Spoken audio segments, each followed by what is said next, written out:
Hare Krishna. Hare Krishna Prabhu, Danvat Pranam. Hare Krishna Prabhu. Danvat Pranam.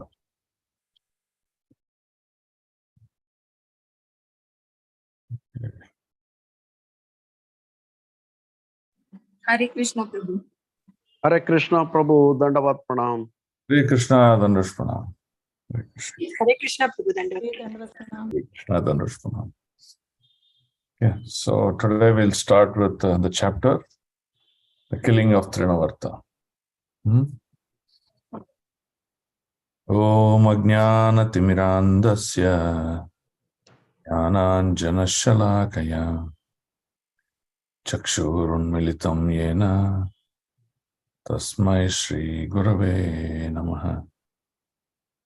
Shri Chaitanya Manobhishtam Sthapitam Yena Bhutale Swayam Rupa Kadamayyam Tadadi Swapadandikam Vandeham Shri Guru Shri Yuta Padakamalam Shri Gurum Vaishnavamscha Shri Rupam Sagrajatam Sakagana Raghunatanvitam Tam Sajivam Sadvaitam Savadutam Parijana Sahitam Krishna Chaitanya Devam Shri Radha Krishna Padam Sahagana Lalita Shri Vishakhanvitamscha He Krishna Karuna Sindhu Nabando Jagatpati Gopesha Gopika Kanta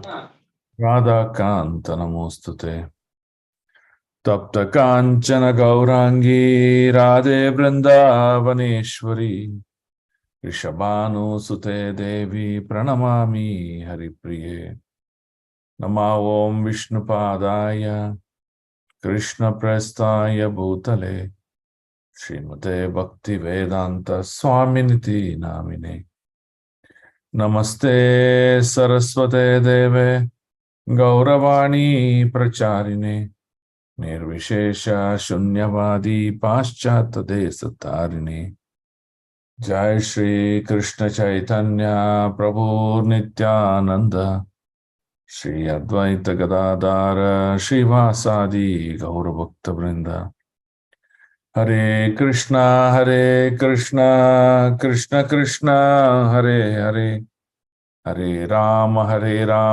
Rama Rama Hare Hare. Hare Krishna. So welcome all. Today's chapter on killing of demon Trinavarta. So this is the 7th chapter. Okay. So let's read the story and then we will continue to read the slokas. So someone can start reading. Hare Krishna. Start Prabhuji. Srimad Bhagavatam, Canto 10, Chapter 7, the killing of demon Trinavarta. In this chapter, Krishna's pastimes of breaking the cart, Sakata Banjanana,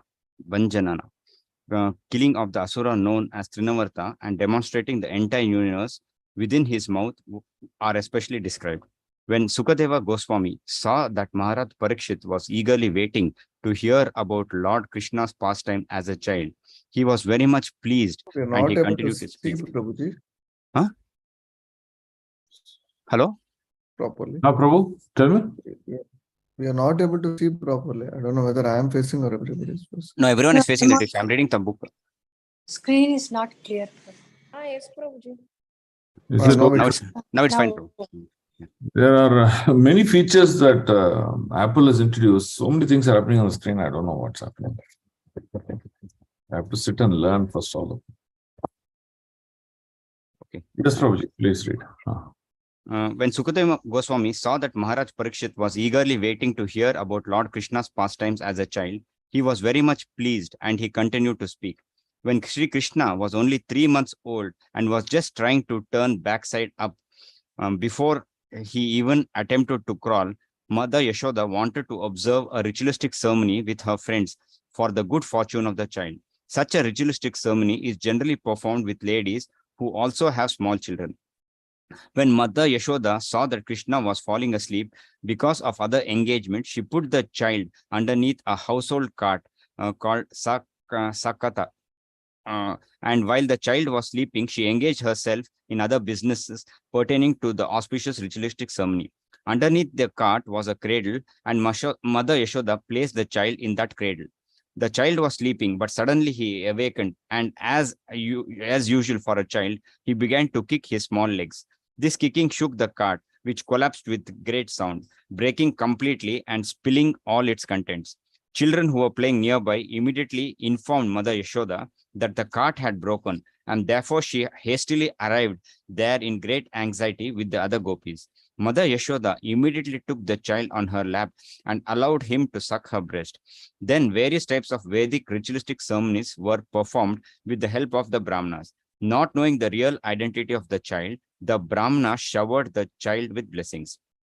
Another day, when Mother Yashoda... Prabhuji, let someone else read. Okay, Prabhu, Hare Krishna. Yeah, someone take turn. Another day, when Mother Yashoda was sitting with her child on her lap, she suddenly observed that he had assumed the weight of the entire universe. She was so astonished that she had to put the child down. And in the meantime, Trinavarta, one of the servants of Kamsa, appeared there as a whirlwind and took the child away. The whole tract of land known as Gokula became surcharged with the dust. No one could see where the child had been taken, and all the gopis were overwhelmed because he had been taken away in the dust storm. But up in the sky, the Asura, being overburdened by the child, could not carry the child far away. Although he also could not drop the child because the child had caught him so tightly that it was difficult for him to separate the child from his body.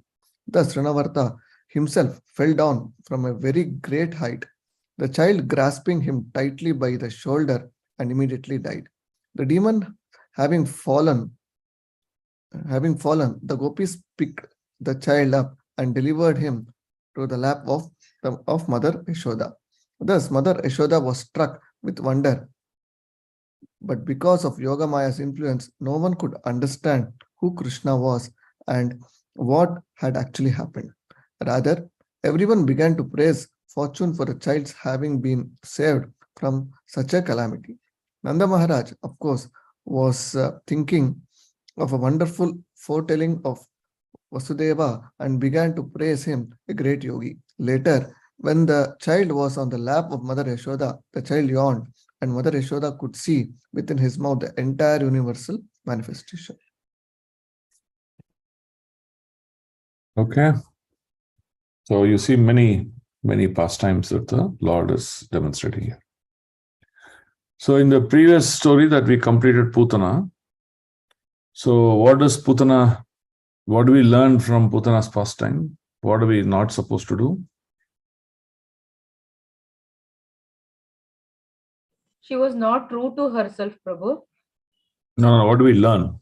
What does she demonstrate? What is the anartha she demonstrates? Duplicity, Prabhu. Duplicity, false. Pseudo guru. Fake guru.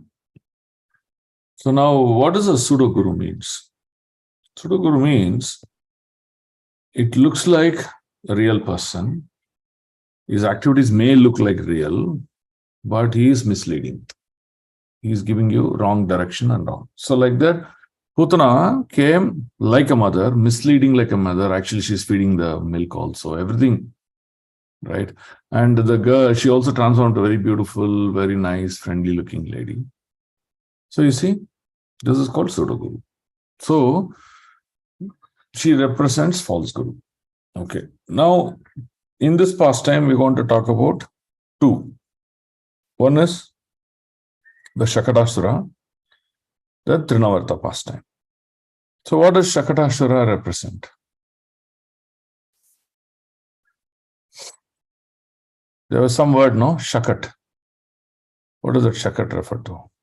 Hand cart, Prabhu. Hand cart. Then Correct. in the form of hand. So what does a hand cart do in our life? What do we use a hand cart for? cart for? Pushing. No. Why do you use a cart? So you've seen a tractor, no? Tractor has a trailer. What do you do in a trailer? Movement, Prabhu. Loads. You carry loads of things. Heavy things. That's what you do in a cart, right? In a cart, you can put a lot of things, then you can carry them. Cart is used for shipment of goods, right? Yes, Prabhu. Yes, Prabhu. So similarly, in one's life, a person may be carrying or within his heart a very long list of good habits and bad habits. Okay. So now Shakadashara refers to one carrying these habits along with them, like burden of load. So do we need good habits or do we need bad habits? Good habits. Huh? You need good habits. No, you don't need both. You need habits that will preach Krishna. Yes. You're good also, you will take birth again, no? Okay. So that is Shakat refers to. Okay. Trinavarta. What is Trinavarta referring to? What happened to Trina? Think about the past time. So this is how to remember. So what did Trinavarta do? He came as a small whirlwind, but as he got hold of Krishna, he kept on growing bigger. And he went to very great heights. Correct? So now what will Trinavarta refer to? What anartha he will refer to? Prabhu, is it false pride? Pride, correct, pride, right? So if you're given a position or opulence, you may have, let's say you're awarded a special degree of honor in the education platform. You'll feel very proud. You'll feel very high about yourself. Right? So that's exactly the pride is what refers to Trinavarta. Right? Now easy to remember, no? Putana impersonated her, morphed her as a beautiful lady, behaved like a mother, even though she's not beautiful, even though she's not a mother, even though she's not caring. But she's actually a killer. So she is impersonating, duplicity. Or she is pseudo, false guru. Okay? What is that, Prabhu? False? False, not true. Pseudo? Pseudo means it appears true, but not. No, along with that, pseudo guru, Prabhu. Pseudo guru, because you may hear from someone. Guru is one who gives direction and instructions, right? So impersonating someone, impersonating something, we may give false direction, and then that's what pseudo. Yeah. So Shakadashara, you should remember the cart load. Cart load means it carries all our loads and loads of wrong behaviors, vanity, right? So all these wrong behaviors it carries. Okay. Trinavarta, see, a whirlwind became bigger and taller and went up higher and higher. What goes up higher and higher? Pride. Right? When do we get pride? When we get material opulence. Right? So that's how we remember. So Trinavarta. Trinavarta refers to pride. Okay. Is it clear how to remember them? Yes, Prabhu. Yes, Prabhu. So now, when Krishna is killing Putana, he is sending a message that people who are asampradaya or people who are cheaters, their destiny will be like Putana. And one should award such a destiny to such a person. That's what it means. So, classical example is, let's take the life of Bhaktivinoda Thakur. So, during the life of Bhaktivinoda Thakur, there was an impersonalist. I would not say an impersonalist. He would said he was Vishnu. He was Lord Vishnu. He was actually yogi. He had some yogic power in his hair. And with that, he was doing many, many magical things. And people got attracted and then they consider him as God. See, you should not do that. So, when someone does like that, Krishna would kill him. So that's what Bhaktivinoda Thakur also did. And if you read Srimad Bhagavatam, there used to be one king, a king of Varanasi, I think. His name is Paundraka. So what did Krishna do? He said, I'm Vishnu. I'm Vishnu. So Krishna chopped his head off. Right? So like that, that's the destination for an impersonating person, right? So when Krishna kicks the cart, breaks the cart, shatters the carts into pieces, what's the message he's trying to tell us? He should tell us, get rid of your old habits, bad habits. Otherwise, Lord will put you into a difficult situation where you have to forcibly leave that. So old habits die hard. Just a second, there's someone knocking the door. Yaru?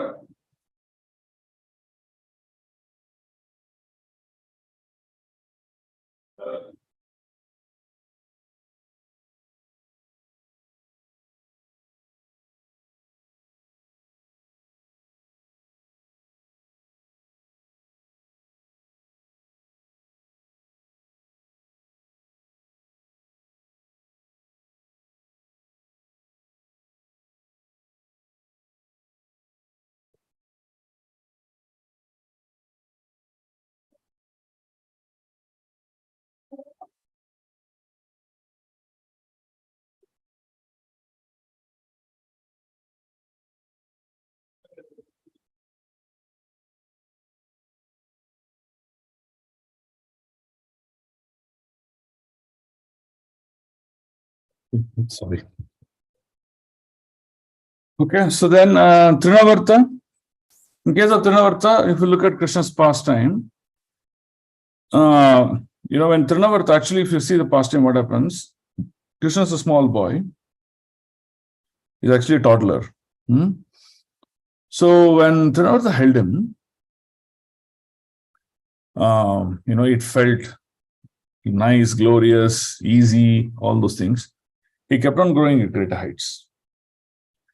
But when he kept on growing to greater heights without being checked, without understanding the drawbacks of it, Krishna increased his weight, then brought him down and killed him.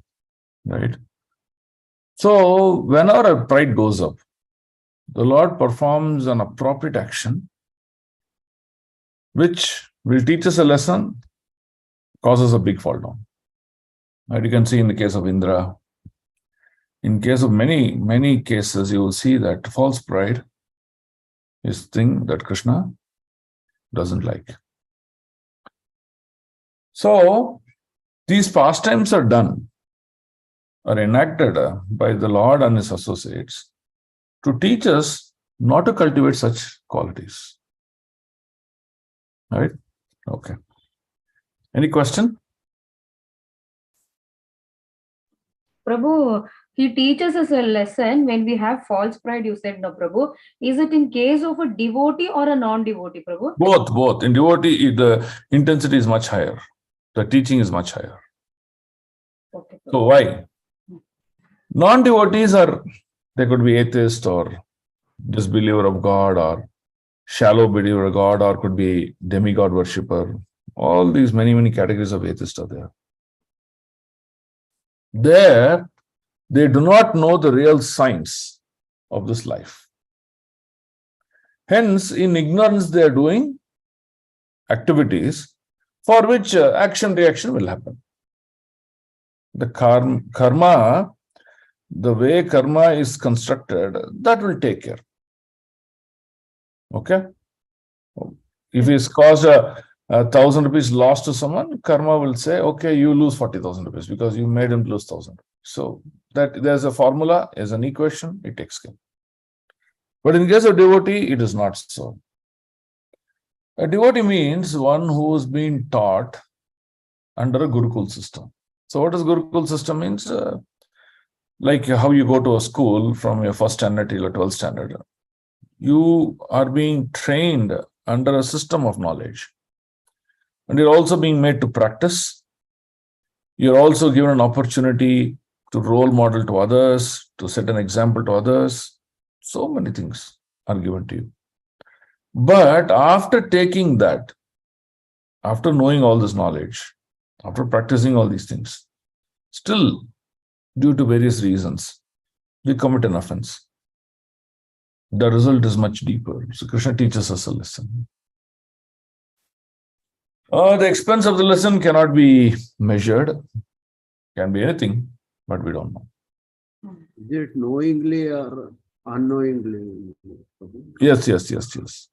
So if you're a devotee, and let's look at it like that. Pseudo devotee. Not, I wouldn't say pseudo devotee, a sophomore devotee. So sophomore devotee means devotee like a recent college graduate, right? Who's just passed out of college. He doesn't know anything. He just knows some science or commerce subjects, that's all. No practical application. So like that, sophomore devotee means devotee is new, just entered Krishna conscious. He's been told, you have to eat prasadam, you can chant. That's all he knows, nothing else he knows. Okay. Then there is another set of devotees who practice under guidance of a mentor. Okay. So he's taught higher dimensions. There's a one-on-one mentoring coaching going on, and he's been given shelter. Okay. Then higher than that are devotees who are in leadership positions. That means they may manage an organization independently or collectively. They may be responsible for a big activity in ISKCON, right? A department or something like that. Or they could be spiritual masters, or it may be. These are three categories of people. So again, the level of damage caused by, in the third category of person, like a sannyasi or a fully realized person or a leader or an organizational head or a department head, all these things, the impact is much higher compared to a devotee who's in the madhyama, in the middle, or a devotee who's a sophomore. So accordingly, they'll also face reactions. Now let's take an example. Let's say there was a case of misbehavior by a man towards a woman. So an unknown ordinary person does that misbehave, probably he'll get a slap, but there it's the news, that's it, all gone. But imagine the Chief Minister of the state does that. It'll be the news for the next 1 month. It'll be news in the papers, media, everywhere. People will ask for resignation, this, right? So the reactions are proportionate to one's responsibility and position that they are. It's not equally same for all. That's the point to understand. Yes. Okay. So shall we go with the reading? Hare Krishna, Prabhu. Yes, ma'am. When we just read these past tense, we can't understand what you explained today, Prabhu. So is it because we have got less intelligence or what, Prabhu? Mataji, so let me explain this question in. You have to really think through to understand what is this. Okay. Now, when I first read the Bhagavad Gita, when I came to Krishna consciousness, I read the Bhagavad Gita. Every word and every sloka, every statement was aghast for me. My eyes wide open. I was like, who is it? Oh, wow, this. Okay. So it was just bewilderment, nothing went into my heart. Okay. After a few years, when I read the second time, and when I say second time, I'm talking about every sloka. When I read the second time, it was interesting. That bewilderment was not there, but it was interesting. Yeah, see what Krishna is saying. Yeah, true. This is what Prabhuji also told in that lecture. See? Yeah, exactly. Lord is telling the same thing. So it is more about interesting inquisitiveness and things like that. Now, when I read for the third time, hey, this is something that I can connect with this topic in relation to this. I can connect this topic to this in relation to this. So then I was looking at, hey, under what situation Krishna told like this, what situation is told like that. So you see, I'm more analytical in nature. See how I evolved. Third chapter, when I'm reading, it's more analytical in nature. Now, fourth time I'm reading, I'm seeing that, how come this looks new to me? I have read this. How come I'm getting a completely different perspective and meaning out of this? How is it the Lord is able to teach me the deeper meaning of this? So you see, every time I learned, there is a deeper meaning, deeper realization and understanding. So now the point is, it's not about just sitting and reading them. No. It is about reading once and applying in our life and see how much we can change and practice a bhakti. So that is called as evolution or maturity of devotion. So this is what will happen to you, Mataji, as you practice Krishna conscious in all dimensions. You will see that your understanding and your practices are far superior and deeper.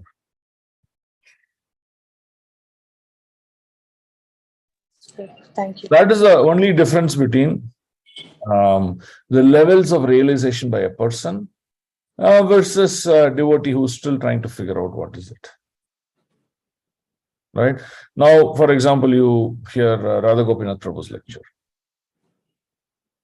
The depth at which he gives the meaning to a particular topic is really phenomenal.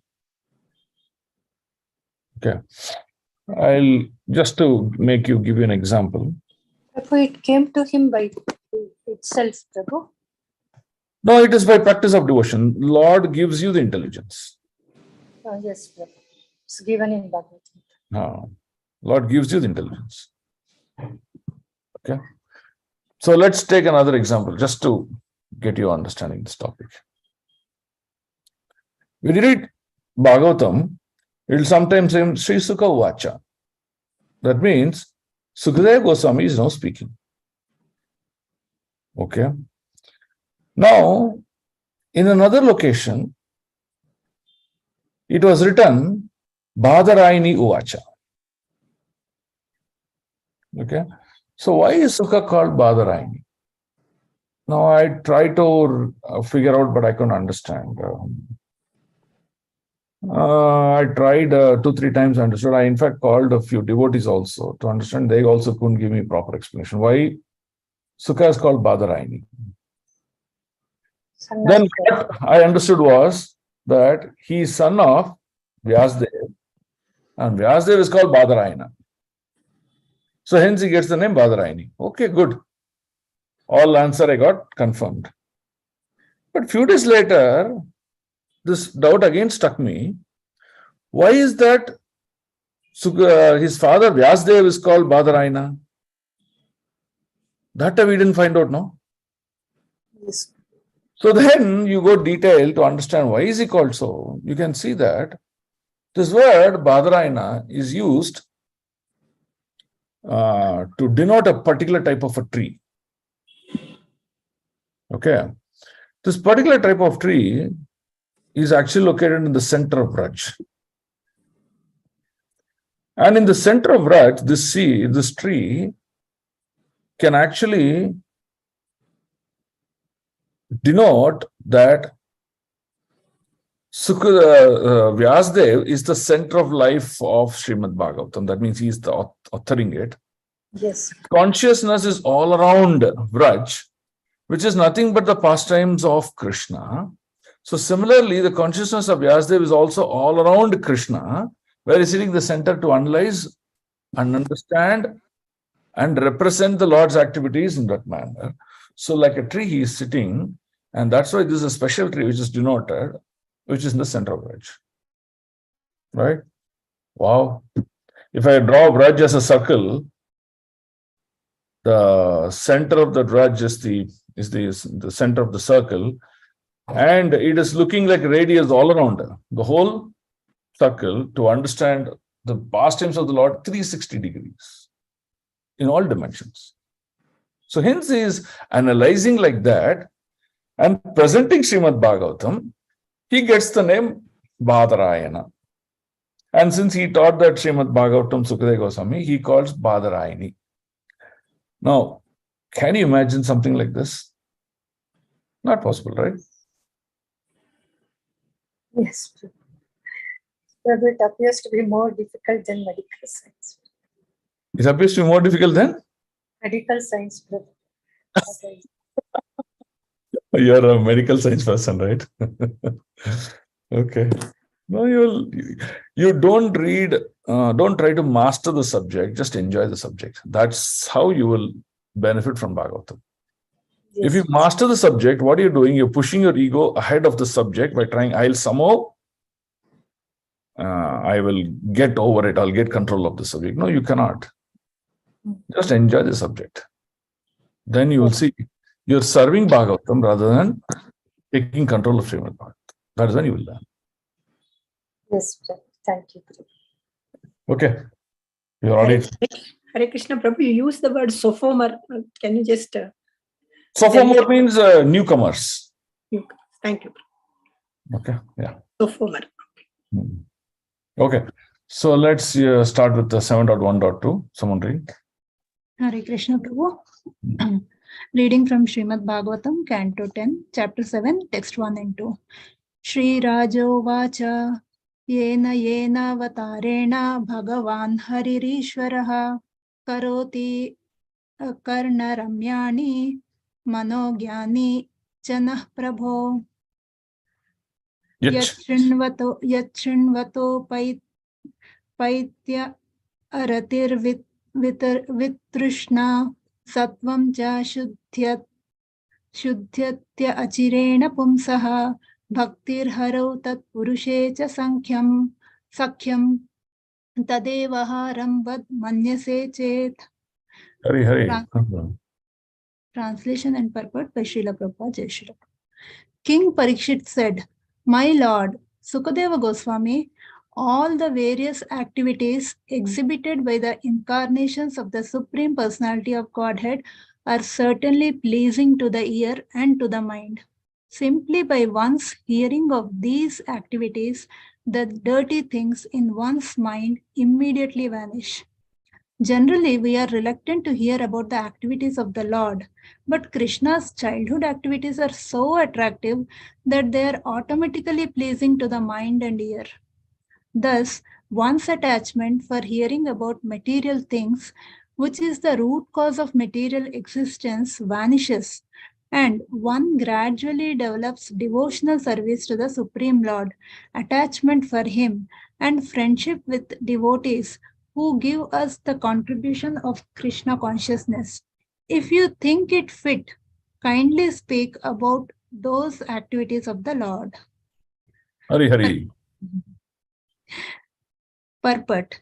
As stated in the Prema Vivarta, Krishna Bahirmukha Haya Bhoga Vanchakare Nikatastha Maya Tare Japatiya Dhare. Our material existence is Maya or illusion, in which we desire different varieties of material enjoyment and therefore change to different varieties of bodies. Brahmayan sarva bhutani yantra rudhani mayaya asannapi kleshada asa deha. As long as we have these temporary bodies, they give us many varieties of tribulation. Adhyatmika, Adibhautika and Adidaivika. This is the root cause of all suffering. But this root cause of suffering can be removed by revival of our Krishna consciousness. All the Vedic literatures presented by Vyasadeva and other great sages are therefore intended to revive our Krishna consciousness, which begins to revive with Shravanam Kirtanam. Shravanam Swakatha Krishna. Bhagavatam 1.2.17. Srimad Bhagavatam. There is Srinvatam Swakatha Krishna. Srinvatam Swakatha Krishna. Yes, Prabhu. Thank you. Srimad Bhagavatam and other Vedic literatures exist simply to give us a chance to hear about Krishna. Krishna has different avatars or incarnations, all of which are wonderful and which arouse one's inquisitiveness. But generally, such avatars as Matsya, Kurma, and Varaha are not as attractive as Krishna. First of all, however, we have no attraction for hearing about Krishna, and this is the root cause of our suffering. But Parikshit Maharaja specifically mentions that the wonderful activities of baby Krishna which amazed Mother Yashoda and the other inhabitants of Vraja, are especially attractive. From the very beginning of his childhood, Krishna killed Putana, Trinavarta, and Shakatasura and showed the entire universe within his mouth. Thus, the pastimes of Krishna, one after another, kept Mother Yashoda and all the inhabitants of Vraja in great astonishment. This process to revive one's Krishna consciousness is Adav Shraddha Tata Sadhu Sangha. Bhaktirasamrita Sindhu 1.4.15. The pastimes of Krishna can be properly received from devotees. If one has developed a little bit of Krishna consciousness by hearing from Vaishnavas about the activities of Krishna, one becomes attached to Vaishnavas who are interested only in Krishna consciousness. Therefore, Parikshit Maharaja recommends that one hear about Krishna's childhood activities, which are more attractive than the activities of other incarnations such as Matsya, Kurma, and Varaha. Wanting to hear more and more from Sukadeva Goswami, Maharaja Parikshit requested him to continue describing Krishna's childhood activities, which are especially easy to hear and which create more and more inquisitiveness. Hare Krishna Prabhu. Hare Hare. So now, what is special about Krishna's childhood pastimes? Okay. Now you see, Lord himself does a lot of avatars, right? Many avatars. I mean, today we are talking about Dasha because only that much is recorded. But actually, Lord's pastimes and avatar are unlimited. Maybe if you go to another material planet where Lord has performed before, you will see completely different avatars, set of avatars. You may not hear these 10 at all, right? So what the Lord will perform where is one. Okay, so it's amazing. Second, you see, in all these avatars, or Krishna himself, including Purusha avatars and Leela avatars, you see, nowhere childhood pastimes of Krishna is mentioned. Or childhood pastimes of that avatar is mentioned. Even in Ram Leela, what happened? Rama was born to Mother Kausalya. Then you see in the recording, immediately in a matter of 1 or 2 verses, immediately Ram becomes an adulthood, or a youth, or adult, or whatever you want to call this. Right? There's no childhood pastimes. Nothing there. No childhood pastimes. In all these avatars you're talking about, right? Vamana avatar, Matsya avatar, Kurma avatar. No childhood pastimes anywhere. Forget this. Even demigods, they also don't have any childhood pastimes in any of the demigods. Nothing. Only in Krishna Leela, there are childhood pastimes, and it is so nectarian. Why? It is not just that Lord performing these childhood pastimes, but he performed that in Vraj, in association of his pure devotees. So, the sweetness here is so unlimited. And people just hearing this again and again, they go into trance. You should read Kulashekara Alva's pastimes. You'll be sleeping. In the sleep only, you'll find that an army of Ravana is coming to conquer Lord Ram. And then Lord Ram is fighting against them.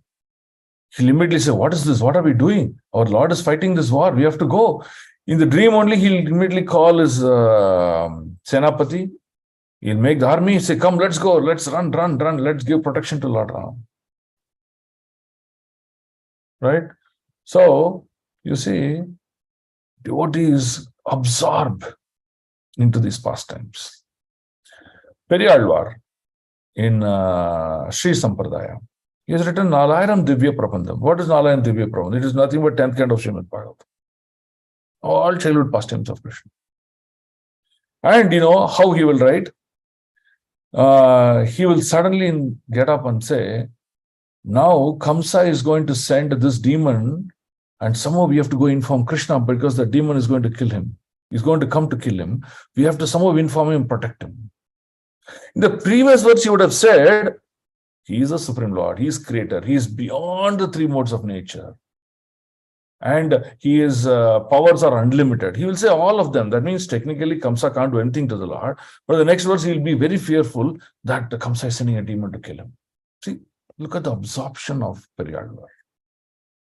The absorption is so intense that it's completely surrendered onto the Lord's entourage. Right? So this is very, very important. Now what's happening? At least this is true for example, Madhumangal or Sudama. They are experiencing these activities of the Lord directly. The elderly gopis and gopakumaras of Braj, they are seeing Krishna and experiencing those pastimes. They're being nourished. Okay, you sing, you're nourished. 5,000 years later, you're hearing this pastime. And you'll see many devotees completely absorbed. They can't take the rear off. How many ever times this Trinavarta story is repeated, they're ready to hear as many times as possible from that speaker. That is bhakti. Right? Every time when you hear,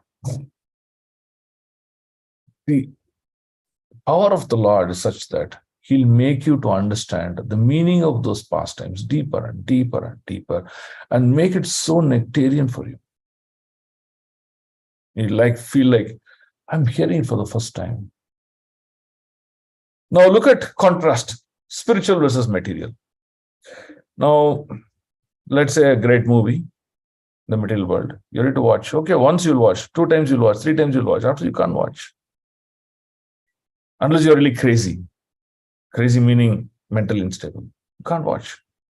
That's all that you can't watch. But Srimad Bhagavatam, one full lifetime that devotee is ready to hear. Entire lifetime is ready to hear. The speaker, their entire lifetime is ready to repeat the same sloka and give those pastimes again and again and again and again. And still is nectarian. See, that's the difference. Huh? So, we read that sloka now. In our sloka book is also there now. Which is that sloka?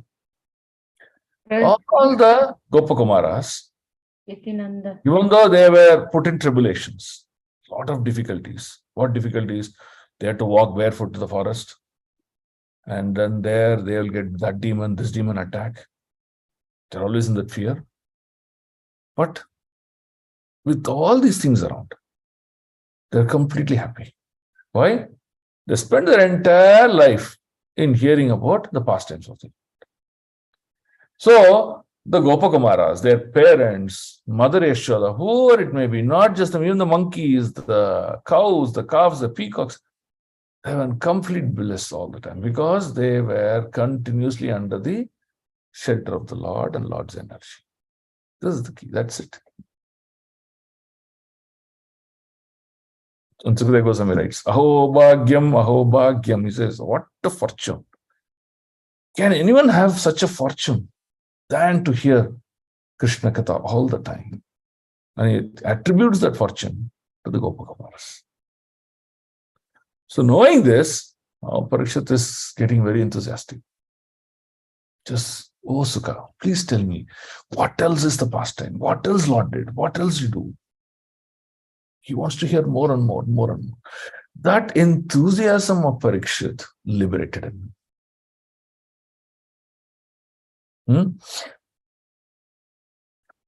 For Shukadeva Goswami, Parikshit Maharaj is also exhibiting his humility. And in the last sentence, he says, if you think it fit, kindly speak about those activities of the Lord. Yeah, he may be a king, but he is showing his respect, complete respect to Sukadeva Goswami, that if you think I'm ready, I'm fit to hear this, then you narrate. He's not seeing himself as a king. Okay, so now since that you asked that question, so let's go back to the story about Parikshit getting cursed.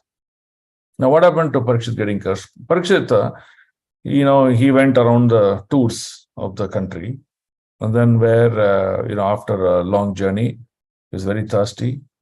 He goes into the hermit of Shringi, not Shringi, what's his name? Shamika Rishi. Shamika Rishi.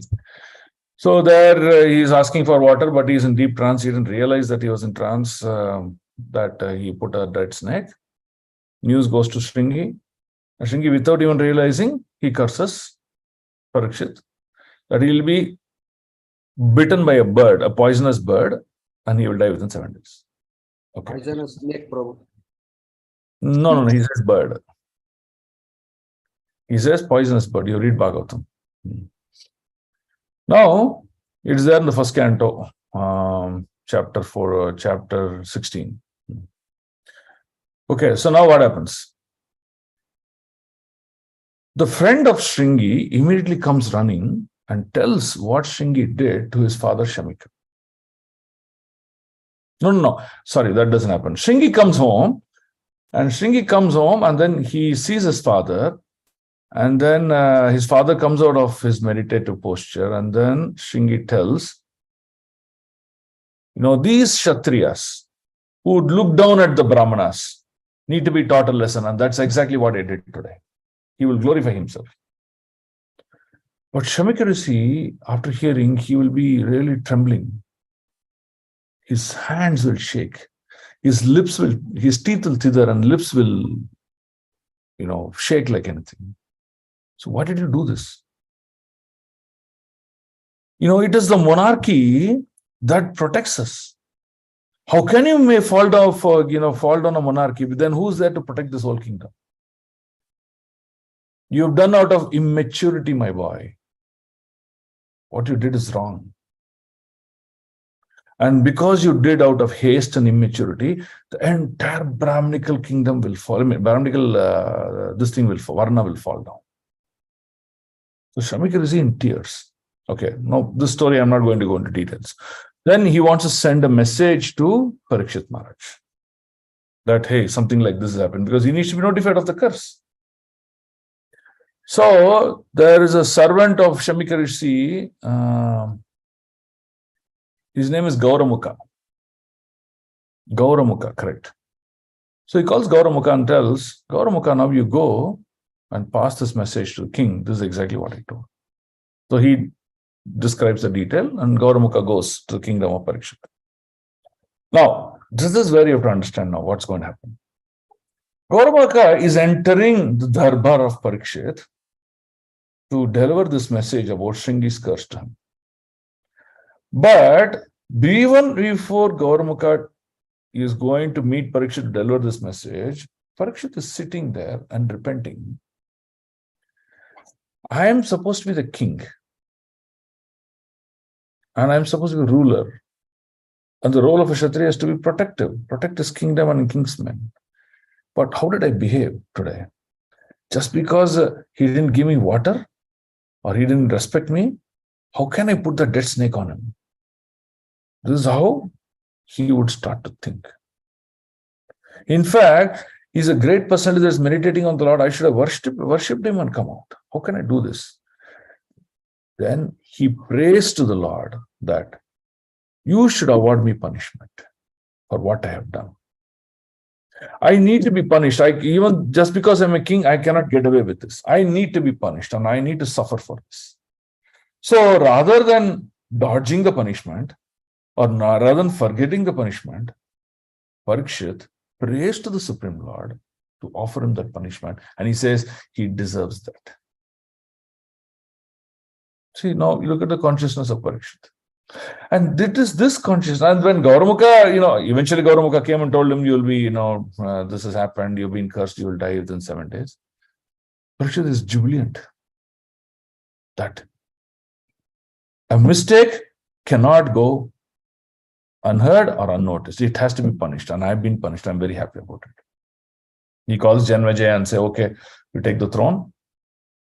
He goes in search of the rishis. He goes in search of the rishis and asking them, what is the duty of Mahi? So at that time, okay, I'm not going to go into details of the story. Then Sukadeva Goswami comes and he starts discussing with Bhagavatam. Now, during this time, Parikshit is asking, just by hearing this Bhagavatam, which is glorious, how can I get into absorption? Is it possible to absorb into Lord? Because he's yet to hear the Bhagavatam fully. Sukadeva Goswami narrates the story of Katwang Rishi. What does he say? Katwang Rishi, when he returned back after the long fight along with the demigods in the higher celestial planets, they said, hey, how much time do I have? Many generations of kingdom people, my children, grandchildren, everyone is gone now. Now, how much time do I have? They say, you have one muhurta. One muhurta is about 48 minutes. So then 48 minutes, you're going to die. Katwang Rishi got into absorption of Krishna, Lord Hari, in that one muhurta, and he went back home, back to Godhead. So it's all about how much absorption that we can get into. And that when Sukadeva Goswami narrates the example of Katwang Rishi to Parikshit, he realizes what is the value of this human life and how we should live. And hence you see the enthusiasm of Parikshit to hear about the Lord non-stop, no water, no sleeping, no other activity was at the realm or the peak, the best of it. And he had Bhagavatam like that.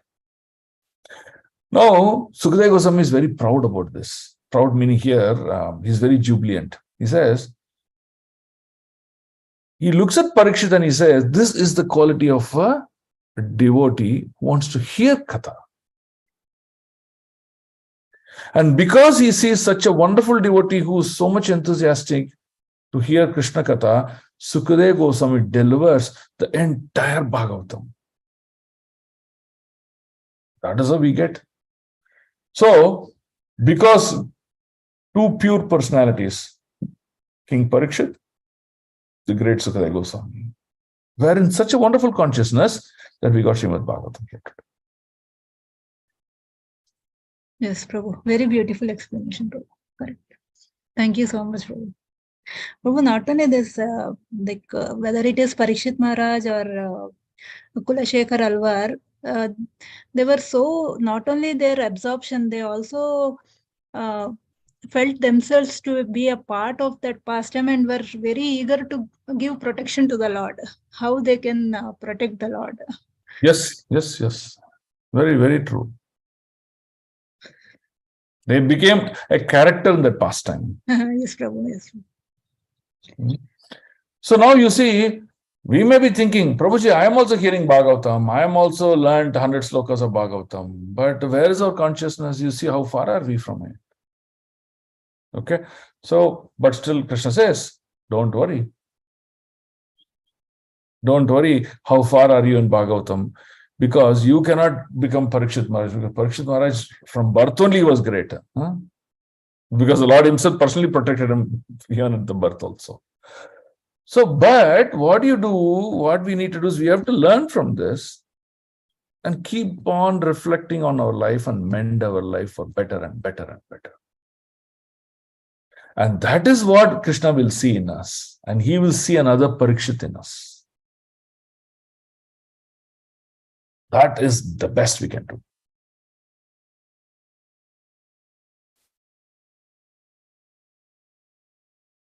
Yes, Prabhu. Yes, Prabhu. Okay, good. And thanks for asking that question. I got an opportunity to speak from my heart. Thank you so much, Prabhu. Okay, so let's read 7.4. Very informative, Prabhu. But Sukadeva Goswami has spoken Srimad Bhagavatam to Parikshit Maharaj. Yes, Prabhu. Yes. Sometimes we see that Suta Goswami is also narrating the story, Prabhu. When Sukadeva Goswami spoke this to Parikshit, so how it happened, Parikshit did not approach Sukadeva Goswami. He approached a certain set of Brahmanas or Rishis, asking this question. He asked a question. This is actually the first canto, second canto, first chapter, first few slokas. You will understand this point. He's asking this question to Sukadeva Goswami, so not to the Rishis. What is the duty of a person while he is alive And what is the duty of a person when he is going to die? He did not go and ask, please tell me about Lord Hari, what should I do? What is bhakti? Nothing he asked. He asked these two questions. This is what Parikshit asked, two questions to the sages. What is the question he asked? What is the duty of a person while alive? And what is the duty of a person at the time of his death? What he is supposed to do? That's it. He asked only two questions. Then the sages said, hey, we are not capable of answering this question deeply. Hence, we pray to the great Sukha to give you this transcendental knowledge. Because of these prayers, Sukadeva Goswami arrives. When Sukadeva Goswami arrives, everyone knew that the pastimes of Lord Hari is going to be discussed now. So, including Brahmaji, Narada Muni, all of them, they descended. Lord Shiva descended.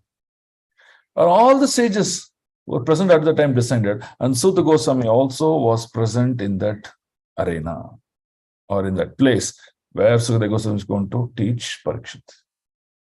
Now, Bhagavatam was over. Suta Goswami later on is being approached by the rishis of Naimisharanya, asking them the similar question, what is good for the human being? Please tell us. Should we perform 10,000 years of yajna, or what should we do? This, that. Then Suta Goswami talks about Srimad Bhagavatam. So that's why you'll see Sukha Suta Vacha. You have to understand contextual meaning. Sukha means first time spoken. Suta means now repeating to the rishis of the Naimisha. Yes. Thank you. Thank you. Okay, now let's move forward. 7.4? 3, No, Prabhu. 3, yeah. Who's going to read?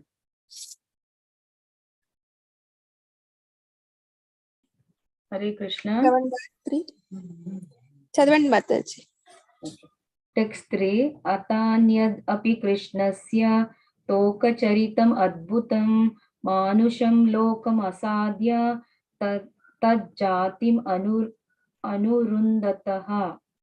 Translation by Srila Prabhupada, Jai Srila Prabhupada. Please describe other pastimes of Krishna, the Supreme Personality who appeared on this planet Earth, imitating a human child and performing wonderful activities like killing Putana. Purport: Maharaja Parikshit requested Shukadeva Goswami to narrate other childhood pastimes exhibited by Krishna while playing as a human child. The Supreme Personality of Godhead incarnates at different times in different planets and universes, and according to the nature of those places, he exhibits his unlimited potency. That a child sitting on the lap of his mother was able to kill the gigantic Putana is extremely wonderful for the inhabitants of this planet. But on other planets, the inhabitants are more advanced, and therefore the pastimes the Lord performs there are still more wonderful. Krishna's appearance on this planet like a human being makes us more fortunate than the demigods in the higher planets, and therefore Maharaj Parikshit was very much interested in hearing about him. Hare Krishna Prabhu. Hari. See, if your Bhagavatam is 18,000 slokas in this current Bharata Varshe, Earthly planet, that means it may be 1 lakh slokas in a different planet where pastimes are completely different. That's what Prabhupada concludes here. Because the inhabitants are more advanced, Krishna performs more bewildering pastimes. Right? So that's how we understand this. Now, look at our state really. One way we are fortunate to hear Bhagavatam, but you see, we were not present eye to eye to the Lord any time during any of his avatars. And when his confidential associate like Prabhupada or Ramanacharya or Madhvacharya or Vishnu Sami or Vallabhacharya or any of these great, that also we were not present to see them personally eye to eye. You see how misfortunate we are. Yes, no? We are only hearing recording later on, right? But our unfortunate is we're not even present to even see these wonderful personalities also.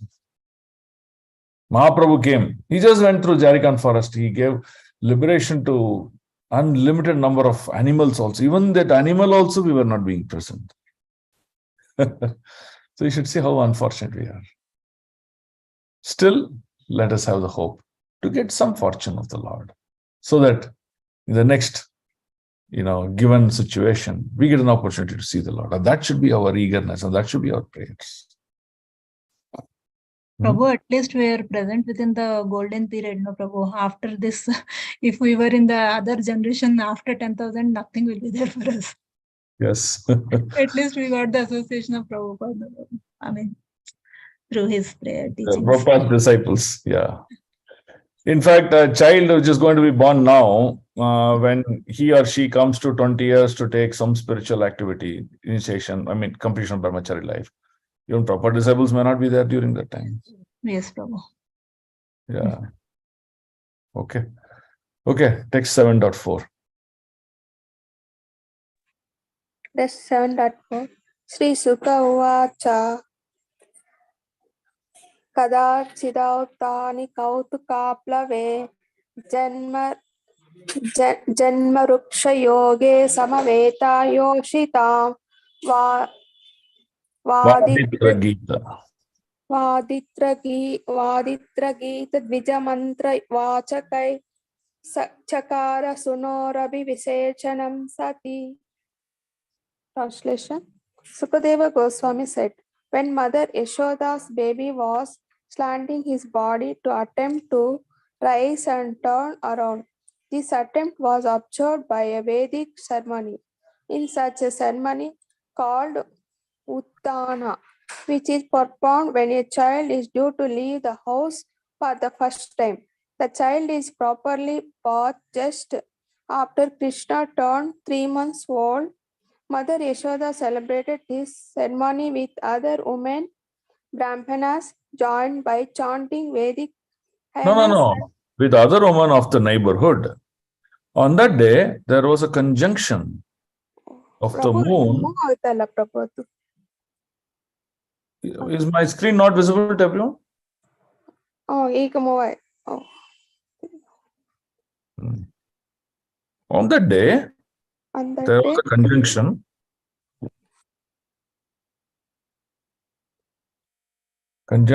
of the moon with the constellation Rohini. You know what is constellation? You all know what is a constellation? A group of stars, Prabhu? Yeah, not just group of stars. The movement of the planets and the stars. No. Constellation is formation of a certain pattern by a group of stars. Okay. Sorry? Okay, so that pattern is very important. That pattern tells certain meaning, and it has certain influences on the people of this earthly planet. Right? So now if it is Rohini constellation means what? One is Rohini constellation means there's a pattern. The pattern could be like a pattern of a Simha or something like that. There are a lot of patterns that are there. And the Rohini star is prominent in that constellation. Okay, then as the Brahmanas joined by chanting Vedic hymns, and professional musicians also took part. This great ceremony was observed by Mother Yashoda. Perfect. There is no question of overpopulation of children being a burden for their parents in a Vedic society. Such a society is so well organized and people are so advanced in spiritual consciousness that childbirth is never regarded as a burden or a botheration. The more child grows, the more his parents become jubilant, and the child's attempts to turn over are also a source of jubilation.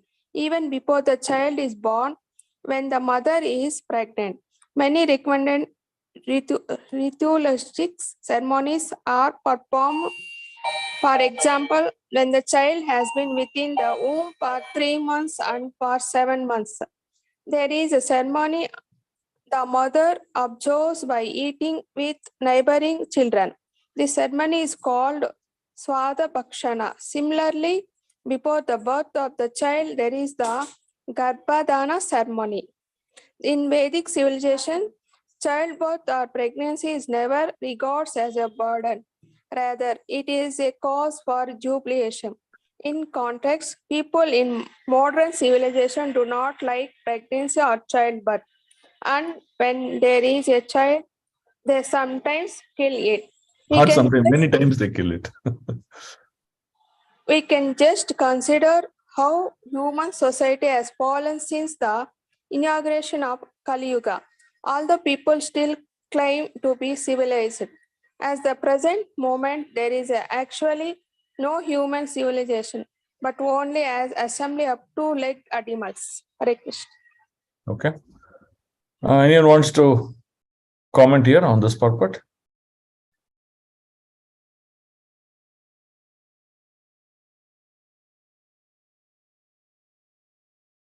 Any point that is attracting to you, can comment or you can ask a question.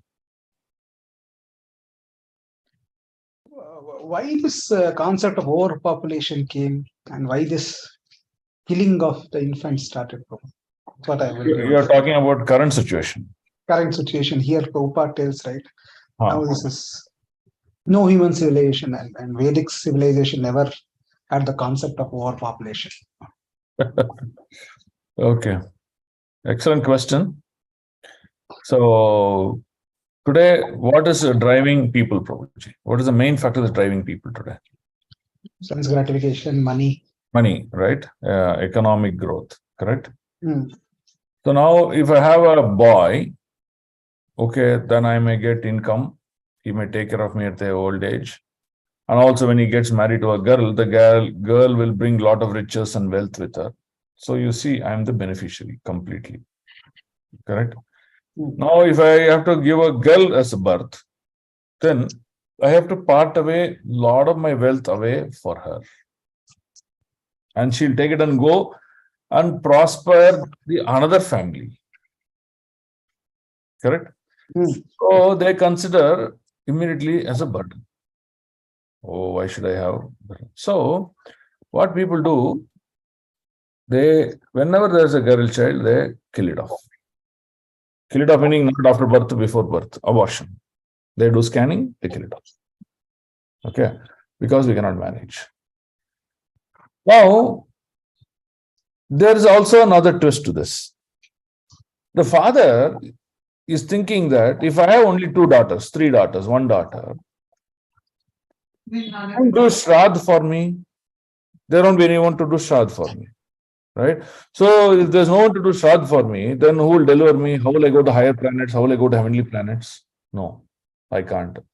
So they will only want a boy child. Now, the perverted reflections of that consciousness, right, is what is considered as a burden now.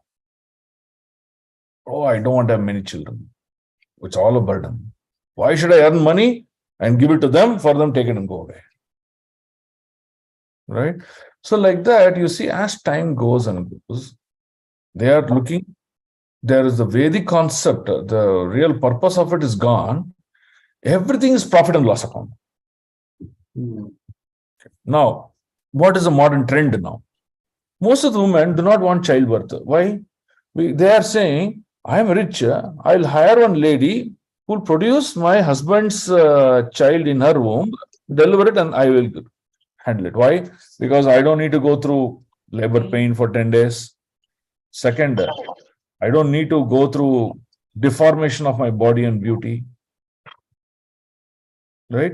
So they have such thoughts and they are getting into such a vicious circle and doing activity.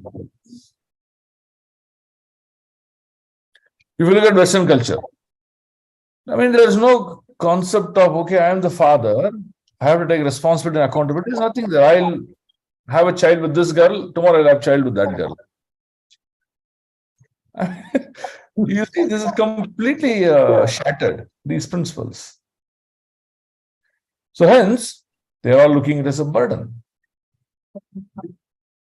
Why unwanted children? It's all overpopulation. Why should I produce 4 or 5 children that go to take care of them? So you see many flavors and many varieties of such consciousness. Is how Prabhupada is writing this thinking of the future. Prabhupada wrote this 50 years back. He foreseed the future 5,000 years and he's writing this now. That's what overpopulation, even government is encouraging, and Prabhupada is already writing, even when it was not considered as overpopulation also. Yes. Now, there is another dimension of overpopulation. What Mother Earth says. Mother Earth says, I can feed infinite number of living entities on my planet. I can take their weight. I can keep on producing grains from the earth as much as possible for all of them to eat. But I can't feed even one greedy person. Right? So that means if principles of dharma is not practiced by these living entities, everyone becomes a burden.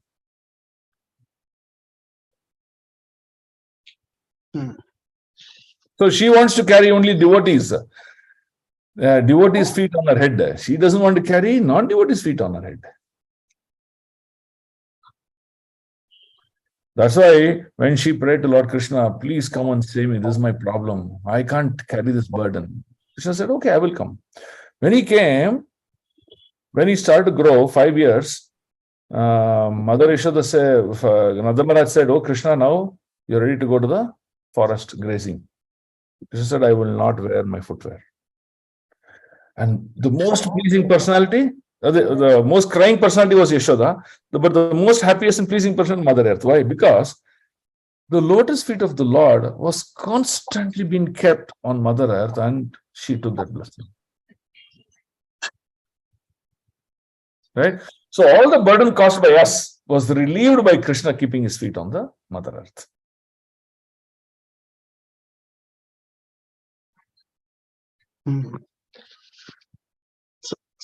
So instead of addressing the root cause of all people become devotees, that try to control artificially resources are scarce. Yes. Now you see China, few years back, about 20 years back, if you see, they said, oh, we are overpopulated, we'll do population control. They took severe population control measure. They arrested people, they punished people for producing more than one child, they did all these things. Now suddenly they see, oh, now we are doing negative population growth. We have to do population increase. Now they're again. See, I mean, they're clueless what they're doing. Now it's reverse now, actually. Reverse they're doing.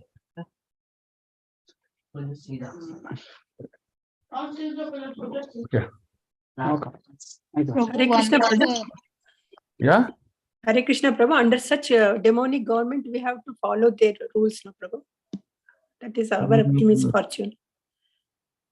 I didn't understand the question. Under when they put this kind of controlling the population and asking the citizens to follow the family planning and all, then you are forced to do, no Prabhu. So that otherwise you will be arrested. That's we are misfortune. Mataji, the fact that we got this body with senses which is looking after sense gratification itself is a misfortune. Yes. The fact that we are, taking a birth on this material world itself is a misfortune. So why are you talking about an improper government now? Huh? Thank you, Hare Krishna. We are very deeply into misfortune, so why worry about such small misfortune? So that's why Srimad Bhagavatam is the only savior for us. Okay, 7.5. Someone read. Once the one interviewer was very aggressively interviewing Prabhupada and asking why mortality rate is higher in India than England. Then he said that mortality rate is same everywhere. Everyone who has born has to die. Yes, so that's when mortality rate is same, then how is the population? How is it overpopulating? No, the economic disparity is due to misallocation of resources. That is because of misappropriation that concept of rich and poor is happening. But when mortality rate is there, then how is that population is increasing? No. They are looking at density of population. Okay. Now, what they're talking about density is, okay, if I have to have 1 million people, then I need a X amount of infrastructure, be it power, be it road, be it industry, factory, cars, what it may be, housing, for that. But if suddenly, let's say, instead of 1 million population, I have 10 million population, then I have to have 10 times more infrastructure, 10 times more system, 10 times more administration. So they're looking at from that angle. They are not there. There's no understanding of spirituality anywhere here. Yes, sir. That is the point they're looking at. Now, that's why they're saying overpopulation, underpopulation. Underpopulation is also a problem because, okay, I have 100 houses built, but there are only 2-3 takers. So all the 97 houses will remain empty.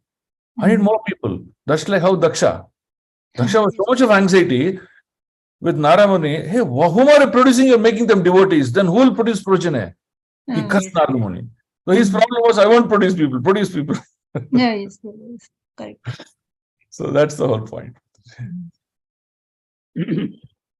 Okay, let's read 7.5. 7.5.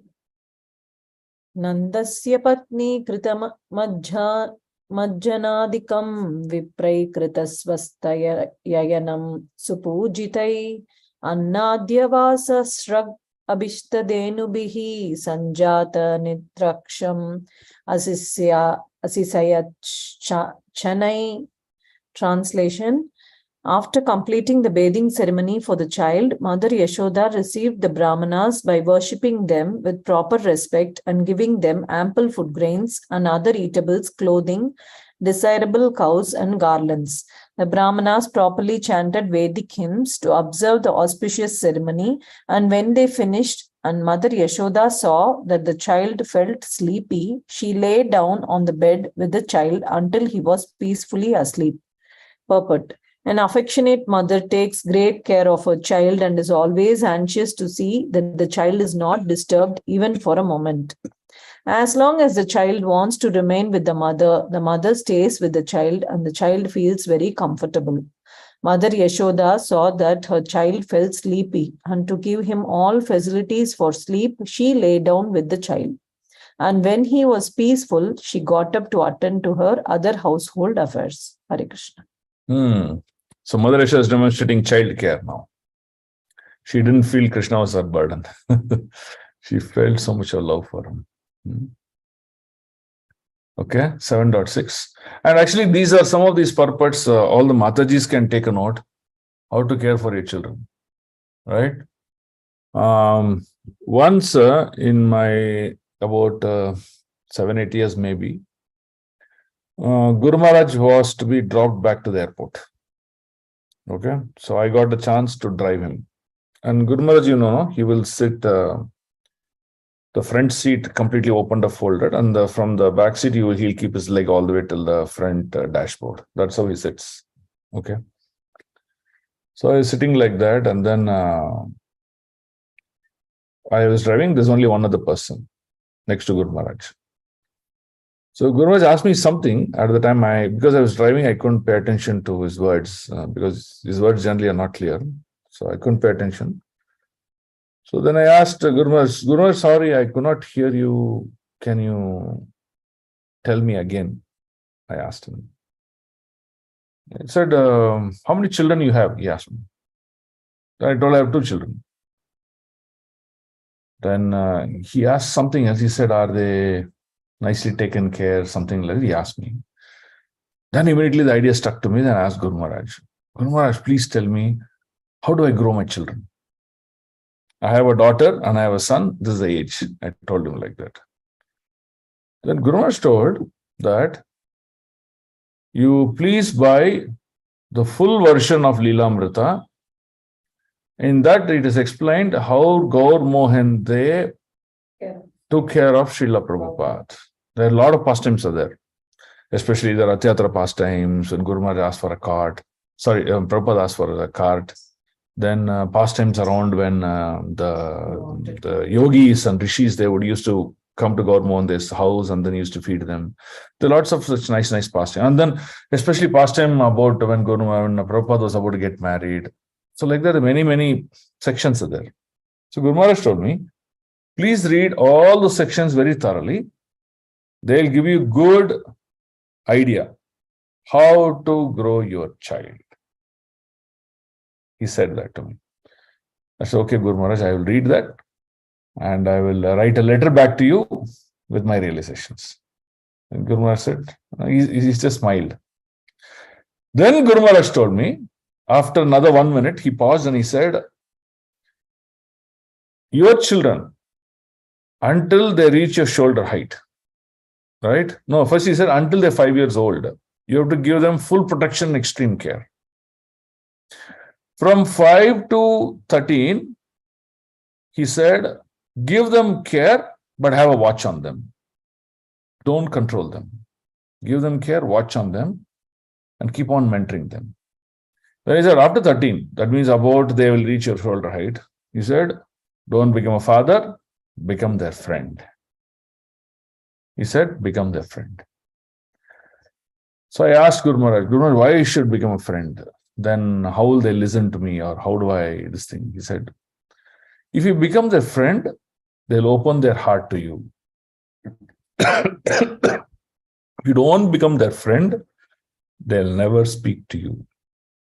They'll speak to you about mundane things, important things, they'll not speak to you. So he said, become their friend. So, you see, this was a great lesson that I learned. And I keep remembering this, what he told me. And whenever I deal with Rachana or Nimai, I try to adopt some of these practices. Now, when I'm reading this purport, it just flashes me that. Again, you see, mothers can learn from this purport how to take care of the child. What is important for them? So, this will attract the mercy of the Lord. Because Prabhupada said, all children are from Vaikuntha and you should take care of them. If you don't take care of a child which is awarded to you by the Lord properly, as a duty of a parent, then the next birth, Krishna will not award you any children. And this is the real understanding of this.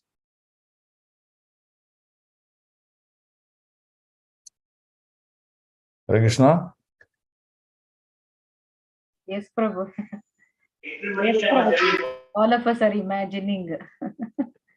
Yeah, very important. This is one dimension of karma. If you don't care for your child, you'll never get your child again. There won't be any more children for you. Because you misused your opportunity. Okay.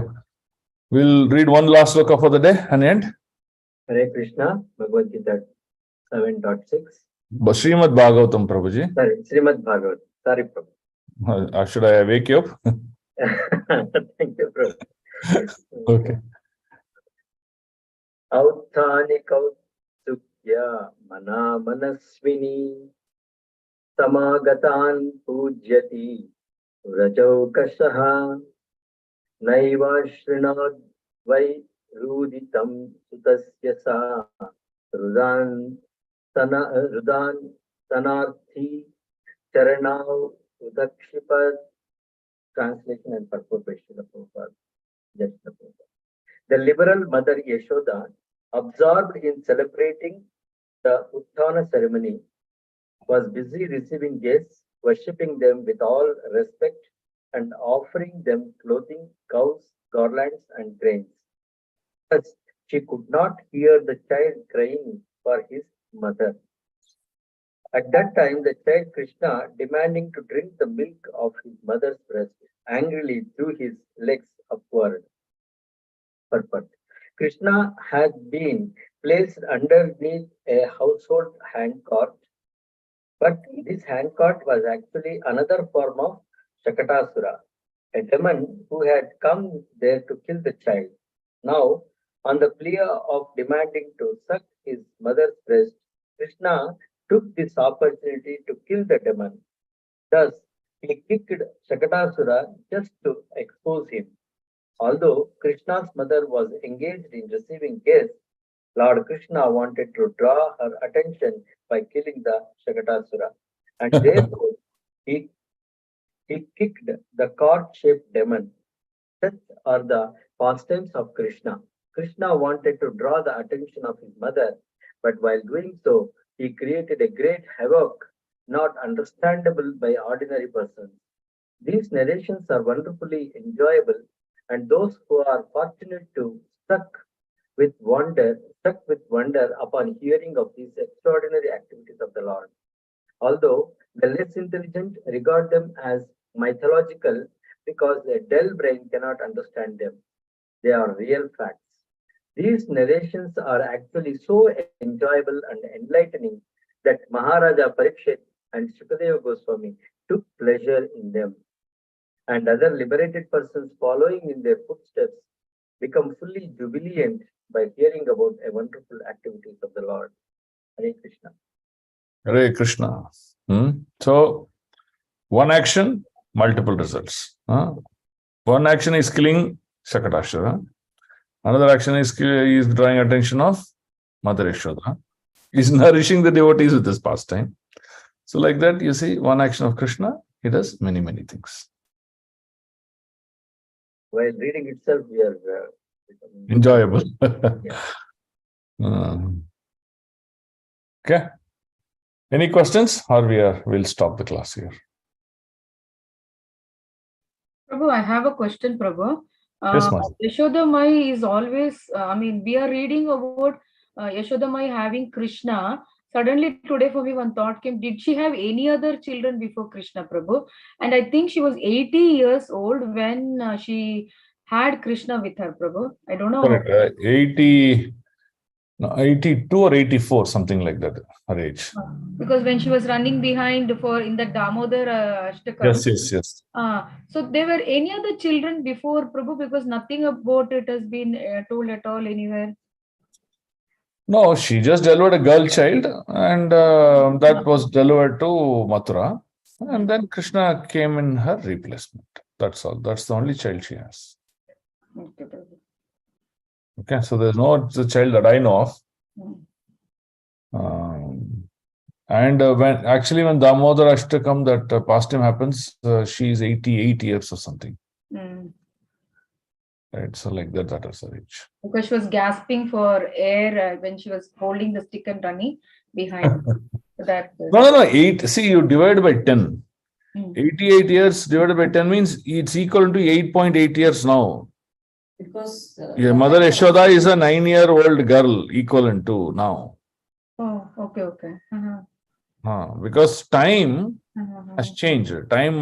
The time representation scale has changed between Dwapara and now. Okay, Prabhu. So equivalent of Mother Yashoda is 9 years now. Okay. 9 years girl today. What do you see? That's her age. Okay. Thank you, Prabhu. Hare Krishna. Okay, thank you all. Thanks for your wonderful association. Grandaraj Srimad Bhagavatam ki jai. Srila Prabhupada ki jai. Gurudev ki jai. Nitai Gaur Premanande. Pancha kalpatarubhyascha kripa sindhubhyevacha. Patitanam pavanebhyo vaishnavebhyo namo namaha. Ananta koti Vaishnava Vrinda ki jai. Vaishnava Thakur Srila Prabhupada ki jai. Om Tat Sat. Dandavat Pranam, Prabhu. Thank you, Prabhu. Hare Krishna. Thank you, Prabhu. Hare Krishna. Very nice Hare class. Krishna. Thank you, Prabhu. Hare Krishna. Hare Krishna. Hare Krishna. Hare Krishna. Krishna. Prabhu. Hare Krishna. Dandavat Pranam. Hare Krishna. Hare Krishna, Prabhu. Hare Krishna. Hare Krishna. Hare Krishna. Dandavat Pranam. Hare Krishna.